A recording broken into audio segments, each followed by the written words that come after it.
ही चळवळ महाराष्ट्रभर पसरण्यासाठी आम्ही स्वतःचं परळचं ऑफिस मी या संस्थेला देण्याचं आज मी वचन देतो. माझं मुंबईमध्ये मध्यवर्ती ठिकाणी ऑफिस आहे, ते संपूर्ण मी अभ्यास केंद्रासाठी या ठिकाणी देत आहे.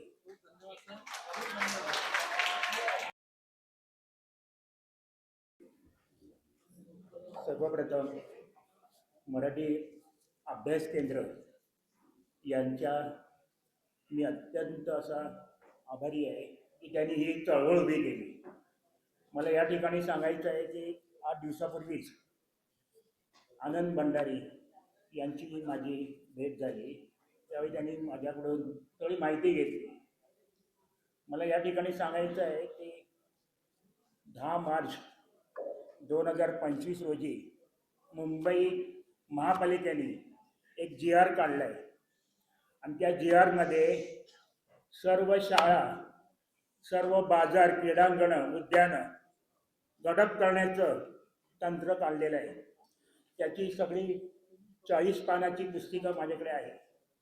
त्यानंतर आज मला दुसरा असा मुद्दा आहे की आता मुंबई शहरामध्ये जेवढी गणेशोत्सव मंडळ आहेत, व्यायामशाळा आहेत, मराठी लोकांच्या ज्या आहेत, सगळ्यांना एकत्र करून मराठी अभ्यास केंद्राच्या माध्यमातून ही चळवळ उभी करायला हवी. ही चळवळ महाराष्ट्रभर पसरण्यासाठी आम्ही स्वतःचं परळचं ऑफिस मी या संस्थेला देण्याचं आज मी वचन देतो. माझं मुंबईमध्ये मध्यवर्ती ठिकाणी ऑफिस आहे, ते संपूर्ण मी अभ्यास केंद्रासाठी या ठिकाणी देत आहे. दुसरा महत्त्वाचा, आजच सकाळी मला इथे येण्यासाठी वेळ लागला. महत्त्वाची बातमी अशी आहे की ड्रग्सचा मोठा धंदा वाशी नाक्यावर होतोय. त्याचा विधानसभेत आज चर्चा झाली. तो प्रश्न आम्ही तिथे मांडला आणि त्याच्यावर 25 मिनिटं चर्चा झालेली आहे. सगळ्या शाळेमध्ये ड्रग पुरवण्याचं मोठं कारस्थान उद्ध्वस्त करण्यासाठी आम्ही कटिबद्ध आहोत. त्याची सर्व माहिती आम्ही शासनाला दिलेली आहे. मला या ठिकाणी दुसरा महत्त्वाचा मुद्दा असा मांडायचा आहे की दीपक पवार मराठी आमच्या संस्था आहे, त्याचे इतिहास संशोधक मंडळाचं ते सदस्य आहे. 2012 पासून मी या संस्थेचा आजीव सभासद आहे. मुंबई मराठी ग्रंथ संग्रहालय हे मध्यवर्ती ठिकाणी आहे आणि त्याचे अध्यक्ष शरद पवार आहेत. आमच्या अनेक बैठका झाल्या. ही चळवळ करण्यासाठी आम्ही ऑफिस ताब्यात घेतलं 17 मध्ये, पण आज ते आमच्या ताब्यात न येता त्याच्यावर राजकारण सुरू झालेलं आहे.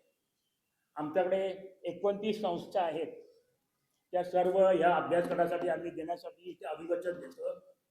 सगळे कागदपत्र आमच्या ताब्यात आहे. धर्मदाय आयुक्त नावाला तिथे आमचा वेळ घेतोय. या सर्व गोष्टीसाठी माझे अशी आव्हान आहे की या ठिकाणी दीपक पवार यांनी पुढाकार घेऊन ही चळवळ मोठ्या प्रमाणात पुढे आणावी आणि मुंबई शहरामध्ये जी पायाभूत सुविधा आहे, या ठिकाणीच ऑफिस आहे जवळ, त्या ठिकाणचे 25 लोक ही या लोकांनी संपूर्ण उद्ध्वस्त करण्याचं तंत्र काढलेलं आहे. तर यासाठी सुद्धा मी अभ्यास केंद्रातर्फे अनेक प्रश्न उपस्थित केलेले आहेत. मला एवढंच सांगायचं आहे की मगाशी जी चर्चा झाली, आपल्या गेल्याच वर्षी प्रणती राऊत यांनी सरकारशी पत्रव्यवहार केला. त्यामध्ये सगळ्या गोष्टी मुख्य सचिवांनी मांडून सुद्धा त्या ठिकाणी दुर्लक्ष झालेलं आहे. या ठिकाणी मला आणखीन एक सांगायचा मुद्दा की आम्ही ज्यावेळी माहिती मागण्यासाठी जातो त्यावेळी सगळ्या फायली समोर ठेवतात आणि यातलं काय पाहिजे तर बघा. तिथले जे अधिकारी आहेत हे नावाला बसलेले आहेत, त्यांच्यावर कुठलंच नियंत्रण नाही आहे. मुंबईचा जो कमिशनर आहे, त्या कमिशनरचं काम चंद्रशेखर चोरे करतोय. हा कमिशनर हा निवृत्त झालेले लोक आहेत. ह्या सगळ्या लोकांना आता मला या ठिकाणी माहितीच्या अधिकारामध्ये दुसरी प्रेस कॉन्फरन्स घेऊन सगळं डिटेल्स सांगायचं आहे.